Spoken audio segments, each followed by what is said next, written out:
Mbeya City FC msimu wake wa mwisho wa kucheza championship ni msimu huu wa 24-25. Na Mwenyezi Mungu amejalia hilo kupitia jitihada zetu na ushirikiano wetu kwa pamoja, kwamba msimu huu umekuwa ni msimu wa mwisho kushiriki championship. Na sasa hivi tunapoongea sasa hivi tuko ligi kuu. Lakini nitumie nafasi hii pia kwenu kuwashukuru sana. Mmekuwa ni chachu ya hamasa kubwa kwa mashabiki, kwa wadau na kwa viongozi na kwa watu wote wapenda soka Tanzania. Wamekuwa wakihitaji taarifa za Mbeya City wanazipata kutoka kwenu. Binafsi na washukuru sana.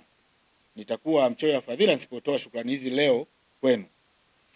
Lakini jambo hili lingine ambalo nataka nilizungumze leo, nataka tu niwaambie kwamba Mbeya City ni timu ambayo katika msimu huu imepanda moja kwa moja, ikiwa ni miongoni mwa zile timu mbili zinazopanda moja kwa moja. Kwa sababu utaratibu wa championship ziko timu mbili zinapanda moja kwa moja, timu mbili zinacheza playoff kwa ajili ya kupanda.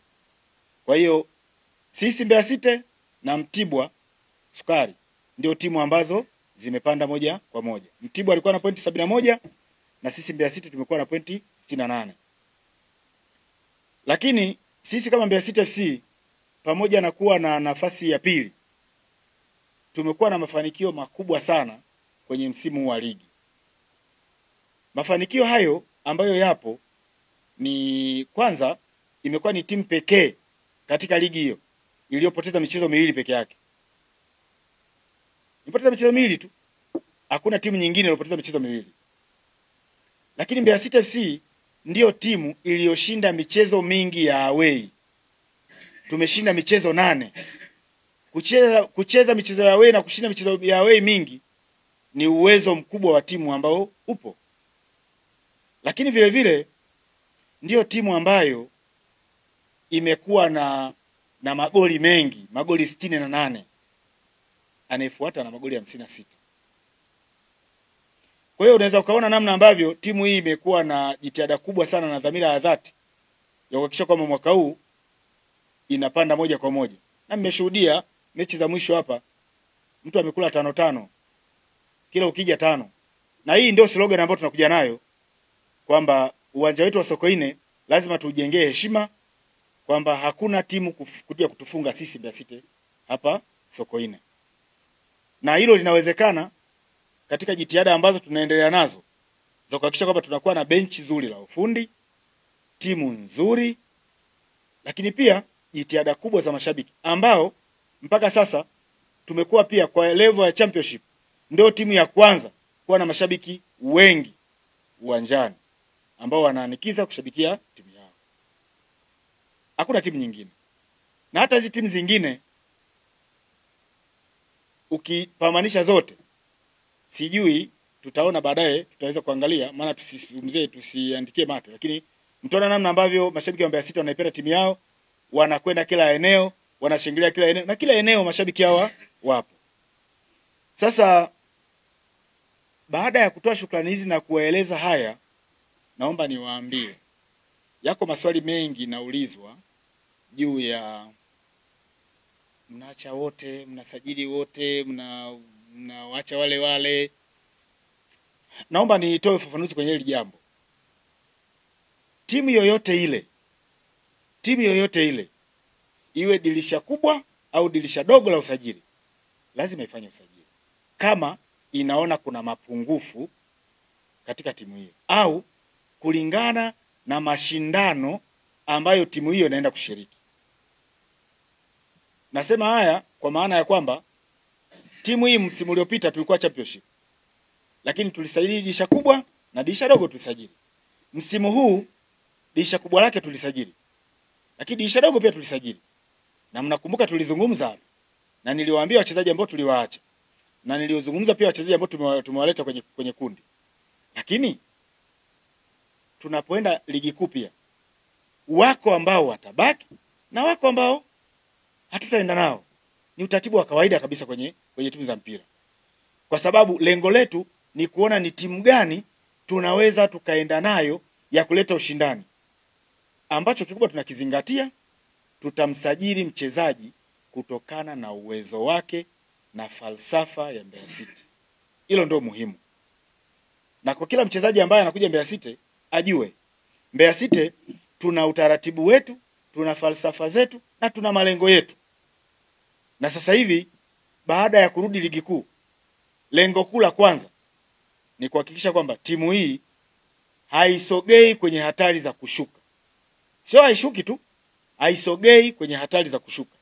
Sasa ili kuwa na hayo, ni lazima uwe na wachezaji wazuri. Ni lazima uwe na benchi nzuri la ufundi. Lakini lazima uwe na management nzuri. Lazima na bodi nzuri. Lazima uwe na hamasa kubwa ya mashabiki ambao wanakupa pressure uwanjani. Timu bila mashabiki wa kutoa pressure, hiyo sio timu. Nilizungumza na nyinyi mwanzoni kabisa. Nikawaambia nitahakikisha naongeza ushirikiano mkubwa na mashabiki ili watoe mshikamano mkubwa na pressure kubwa kwa tusika viongozi. Na hayo ndio yatakuwa mafanikio yetu. Lakini ukikaa kwenye timu alafu hakuna pressure za nje, ni changamoto. Kuna vitu unaweza ukakosea, ukajiona uko sawa. Lakini unapokuwa na pressure za nje, kila wakati unawaza kutoa kile ambacho kinatakiwa kwa wale ambao unaendelea kuwa waongoza. Kwa hiyo sisi kama management na bodi ya Mbeya City FC tumeshajipanga vilivyo kuhakikisha kwamba timu yetu inakuwa yenye ushindani, timu inakuwa bora na itakayokuja kuleta ushindano mkubwa huko ligi kuu tunakoenda.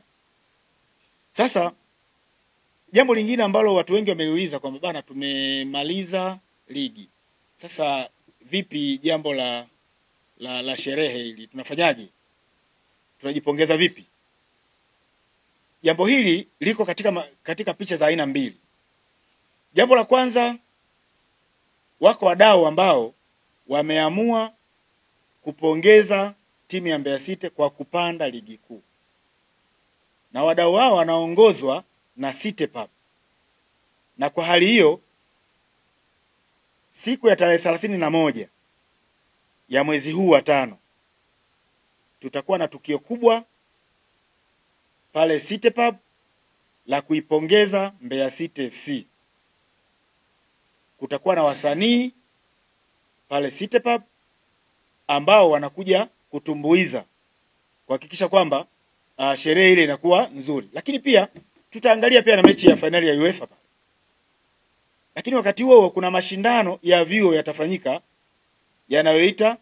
yanayoitwa Ongera Mbeya City, ambayo yenyewe yataanzia tarehe 29 na kumalizika tarehe 31. Tarehe 29 kutakuwa na mechi za vyuo vinne kwa maana ya KUOM, CBE, TIA. Wao watacheza pale, lakini vyuo hivyo vina timu za watu wa kike.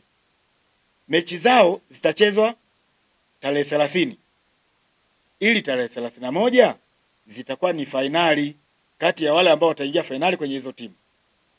Na baada ya finali hizo sasa mchana na kufikia jioni, kuanzia saa 12 jioni pale City Pub patakuwa tayari maandalizi yametimia kwa ajili ya tuzo zao, zawadi zao na pongezi kwa viongozi, wachezaji ambao watakuwa nawakilishwa na captain wa timu ambaye ni Ambokile Eliudi.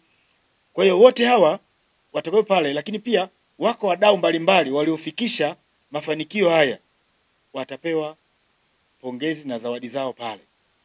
Kwa hilo na lenyewe litafanyika. Lakini jambo lingine linafanywa na mashabiki wa Mbeya City ambao wao tamasha na sherehe yao wataifanya siku ya tarehe 14 ya mwezi wa 6. Itafanyikia kule kwenye pwani ya Kiela Matema. Kwa hiyo hili ni jambo ambalo wote tunakaribishwa. Kwa hiyo naanza kuwakaribisha tarehe 31 wote, lakini nawakaribisha pia tarehe 14 tujumuike wote kule Kiela Matema tuweze kufurahi. Jambo la kupandisha timu si jambo dogo.